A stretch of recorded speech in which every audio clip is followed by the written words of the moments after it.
კობახიძეს უთქვამს რუსეთი ოკუპანტიაო და საქართველოს წინაშე დანაშაული მიუძღვისო. ნაურუც აღიარებს ახლა რომ რუსეთი ოკუპანტია და მთელი მსოფლიოა ამაზე შეთანხმებული.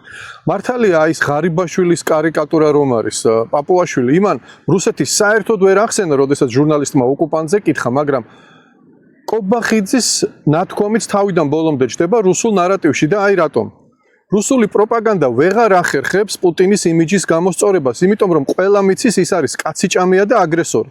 ამიტომ თავარია რომ საქართველოც დამნაშავედ გამოიყვანონ, უკრაინაც დამნაშავედ გამოიყვანონ. აი ომი საქართველოს დაიწყო თურმე 2008 წელს. ამას ამბობენ რუსები და ამას იმეორებენ ამ რუსულ პროპაგანდას ამბობენ ქართული ოცნების წევრები თუ ლიდერები, ვინც არიან.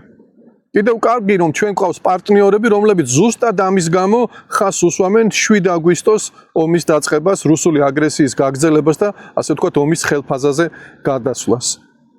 ამიტომ ბრძოლა ბოლომდე ამ მავნებლების წინააღმდეგ და აუცილებლად გავიმარჯვებთ.